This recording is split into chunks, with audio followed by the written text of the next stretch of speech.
Donc, après avoir nettoyé tous les périphériques qu'on a démontés de l'unité centrale, passons maintenant à leur identification.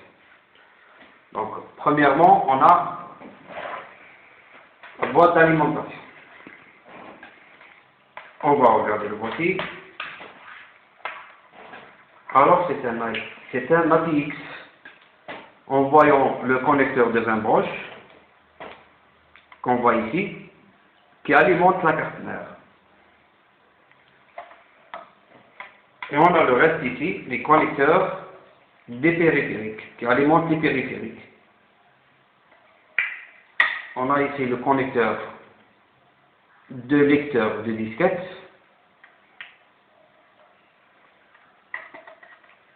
Et les autres connecteurs, c'est pour le lecteur CD, le lecteur DVD et le disque dur.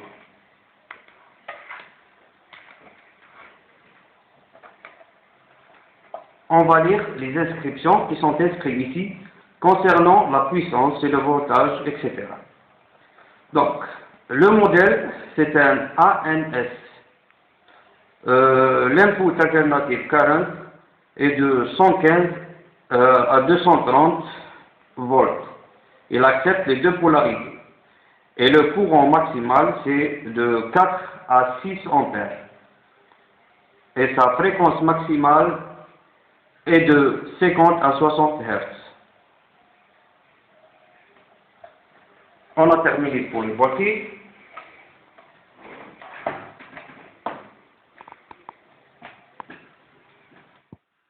On va voir maintenant la carte mère. La carte mère. C'est inscrit ASUS. Et on voit bien que sa particularité, c'est qu'elle a un seul chipset, qui est derrière cette radiateur. Sa marque est SIS, qui est un faible chipset, et on considère comme bas de gamme. Aussi, en voyant la carte mère, on constate que c'est une carte mère intégrée. Elle intègre la carte graphique, en voyant par la sortie VGA ici,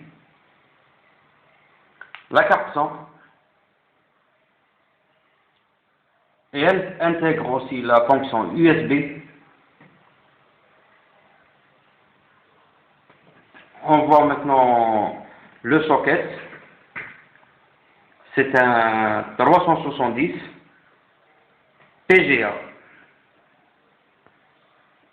qui signifie que le microprocesseur contient des pins. Nous avons aussi des particularités de cette carte mère, c'est la position des mémoires.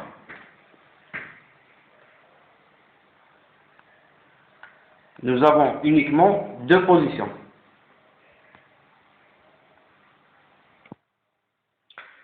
Nous avons ici 3 slots PCI et une AMR. On cherche maintenant le BIOS. Le BIOS qui est ici, c'est un BIOS Howard. On voit ici maintenant le contrôleur son, le contrôleur du son. On voit aussi le contrôleur ITE.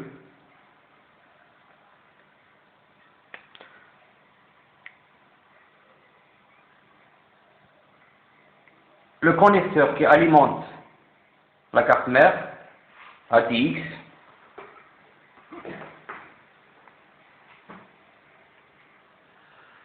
Et pour les drivers, si on veut chercher, il faut mettre cette référence. ASUS CUSI-M.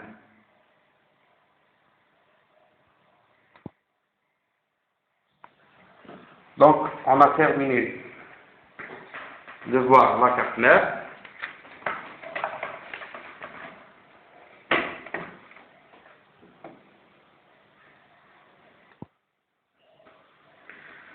On va voir maintenant les barrettes de mémoire.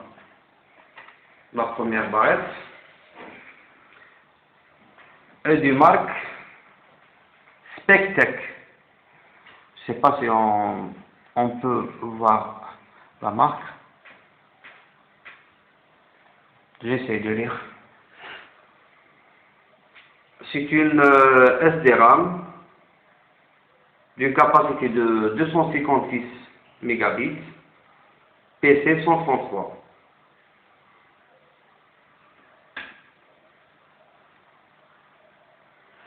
Je ne sais pas si on peut voir ici. Spectec.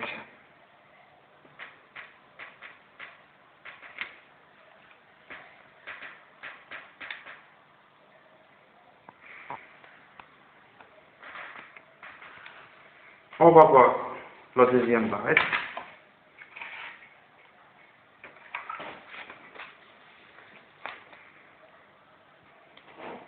C'est une barrette de marque Infineon.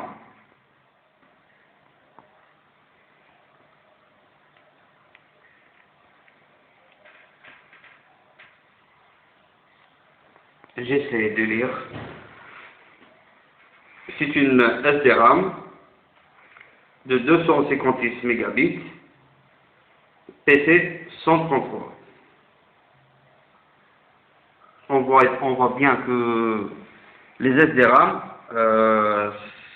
ses capacités maximales est de 512. Si on met les deux barrettes de RAM ici, de chacun de 512 mégabits, on arrive à 1 giga de mémoire. C'est une mémoire maximale. Chacune.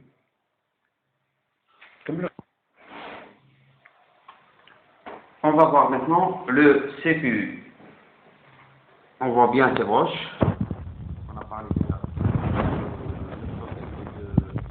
déjà. Le socket PGA 370. On voit les plumes. Donc, c'est un Pentium 3. C'est un Intel Pentium 3. SL5 2P.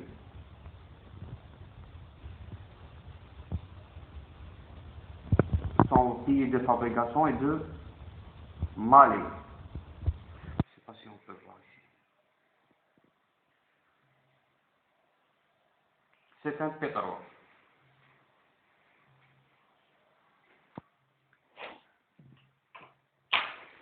Passons maintenant au disque dur. Alors le disque dur.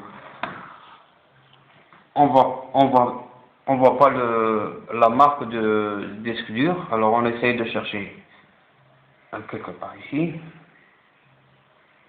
C'est un Maxtor. C'est un Maxtor de capacité de 40 GB, 7200 rotations par minute. C'est un ATA 100. Et on voit bien le numéro de série de cette disque dur.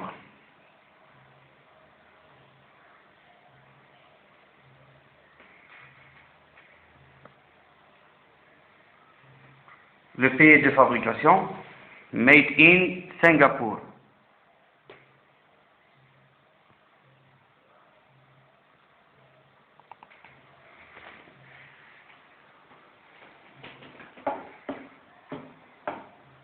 On va voir maintenant le lecteur CD. Le lecteur CD est de marque de Light on It Corporation. Le modèle est le LH-52NP.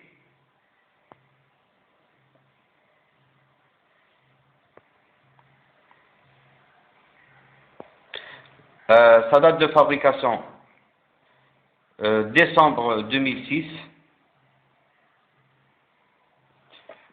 et on voit bien son numéro de série ici.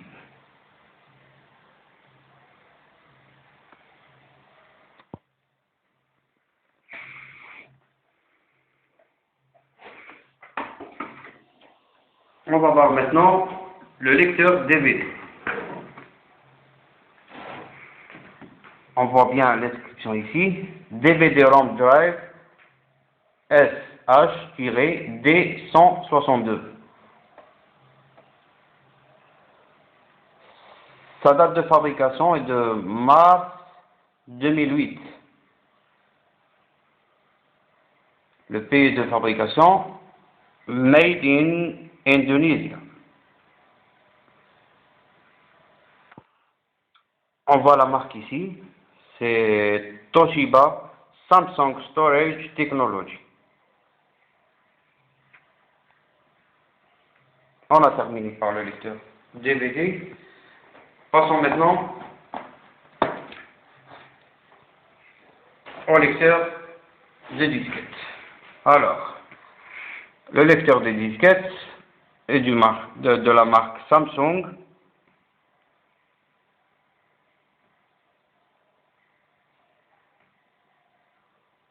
On voit ici son numéro de série.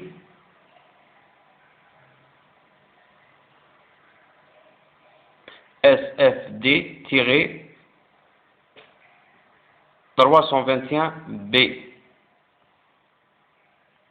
Made in China.